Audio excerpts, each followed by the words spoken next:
नमस्ते बच्चों। आज मैं आपको एक बहुत ही प्यारी और जादुई कहानी सुनाने जा रहा हूँ। कहानी का शीर्षक है चमकता खुशबूदार फूल और मीरा के दोस्त। एक समय की बात है, एक छोटे से गांव के पास एक बहुत ही सुंदर और जादुई वन था। इस वन का नाम था खुशबू वन। खुशबू वन में पेड़ों पर चमकीले पत्ते थे, हवा में हमेशा मीठी मीठी खुशबू घुली रहती थी और रंग बिरंगे फूल हर तरफ खिले रहते थे। इस वन में तरह तरह के जानवर रहते थे जो हमेशा खुश और चहकते रहते थे। वन के किनारे एक छोटी सी झोपड़ी में मीरा नाम की एक छोटी बच्ची रहती थी। मीरा बहुत ही दयालु और बहादुर थी। उसे खुशबू वन से बहुत प्यार था। वह हर सुबह वन में जाती, फूलों से बातें करती, पंछियों के गीत सुनती और जानवरों के साथ खेलती।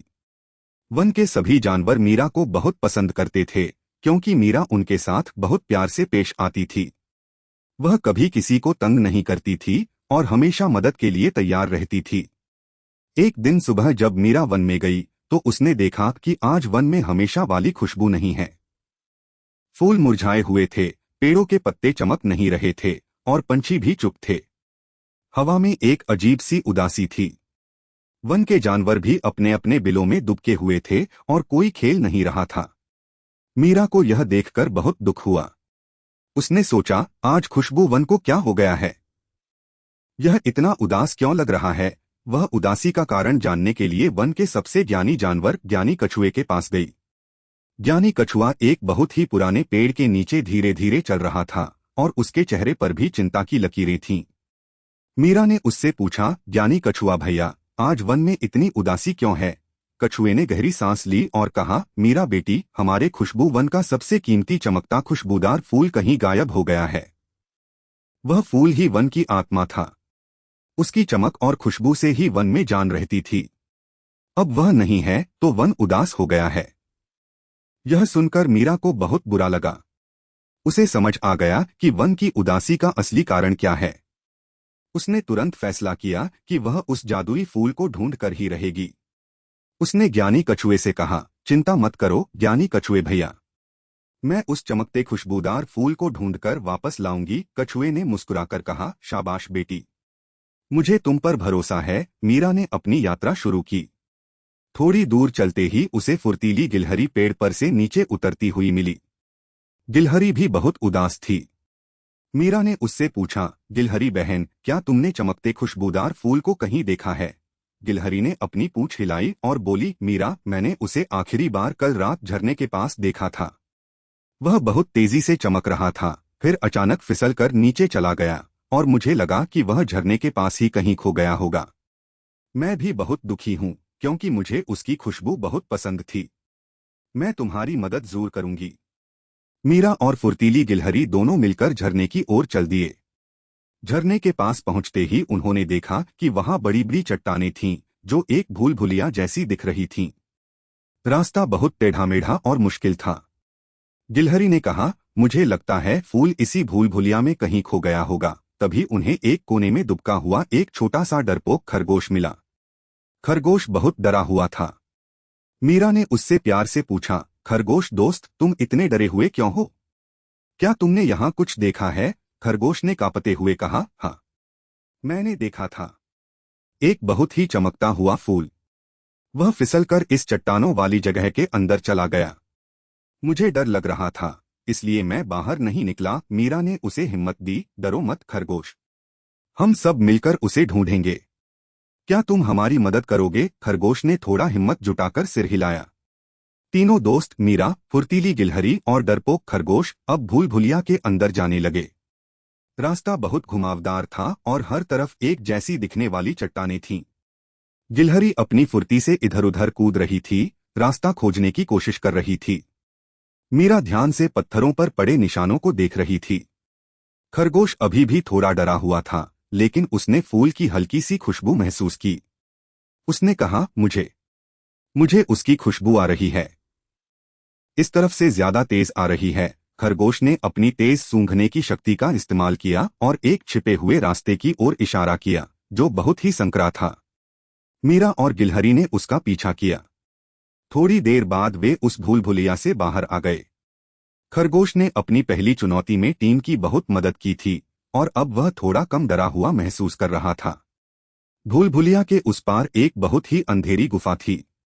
गुफा का मुंह इतना बड़ा था कि उसमें कई पेड़ समा सकते थे और अंदर से एक ठंडी नम हवा आ रही थी। गिलहरी ने कहा, ओह नो, मुझे लगता है फूल इस अंधेरी गुफा में गिर गया होगा। खरगोश फिर से डर गया और मीरा के पीछे छिप गया। मीरा ने देखा कि उसके दोस्त डरे हुए हैं, लेकिन उसने हिम्मत नहीं हारी।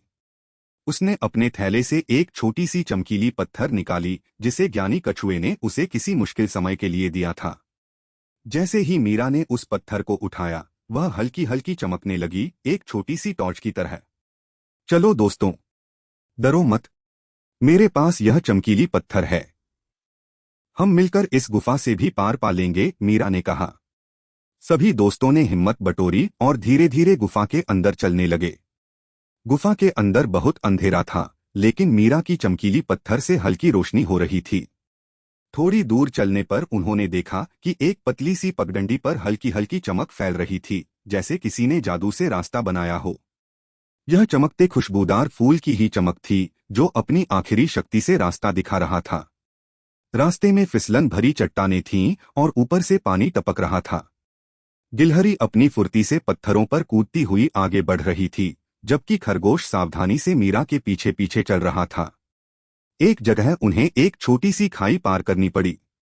मीरा ने एक मजबूत लता पकड़ी और धीरे से पार किया, फिर गिलहरी और खरगोश को भी सहारा देकर पार करवाया। हर कदम पर उन्हें लगता था कि वे फूल के करीब पहुंच रहे हैं।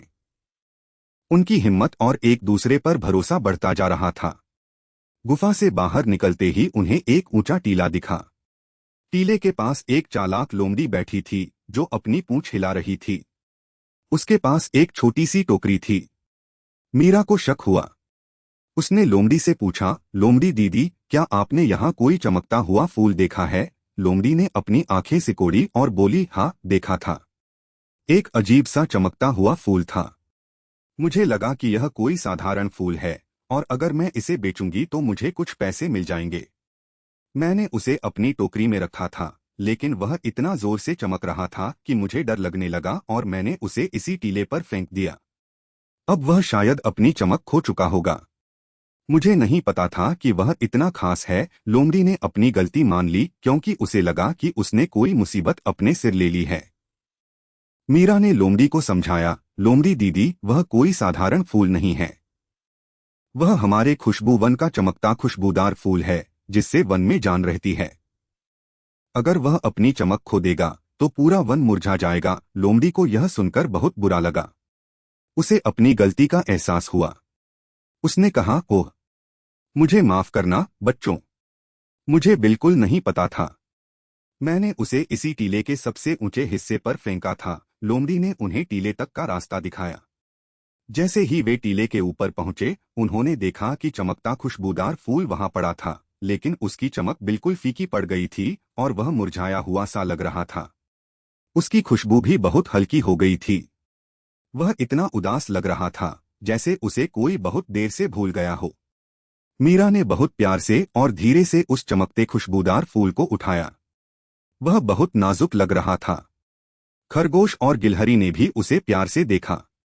जैसे ही मीरा ने उसे अपने हाथों में उठाया और वन की ओर वापस ले जाने के लिए मुड़ी, फूल में धीरे धीरे फिर से चमक लौटने लगी। उसकी पत्तियां फिर से खिलने लगीं और एक हल्की सी खुशबू हवा में फैलने लगी। मीरा, गिलहरी और खरगोश की आंखों में चमक आ गई। वे फूल को वापस ज्ञानी कछुए के पास ले गए, जहां वह पहले रहता था। जैसे ही उन्होंने फूल को उसकी सही जगह पर रखा, पूरे खुशबू वन में जादू हो गया।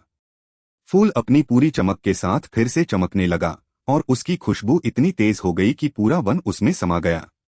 मुरझाए हुए फूल फिर से खिल गए, पेड़ों के पत्ते चमकने लगे और पंछी अपनी मधुर धुन में चहकने लगे। वन में फिर से रौनक लौट आई। पूरे खुशबू वन में खुशियों का उत्सव मनाया गया। सभी जानवर अपने बिलों से बाहर आ गए और मीरा तथा उसके दोस्तों को घेरे खड़े हो गए। ज्ञानी कछुआ मीरा और उसके दोस्तों के पास आया। उसने अपनी आंखों में चमक के साथ कहा, मीरा, फुर्तीली गिलहरी और डरपोक खरगोश, तुम तीनों ने मिलकर एक बहुत ही बहादुरी का काम किया है। तुमने दिखा दिया कि एकता में कितनी शक्ति होती है। जब तुम सबने एक दूसरे का साथ दिया एक दूसरे की मदद की तो कोई भी मुश्किल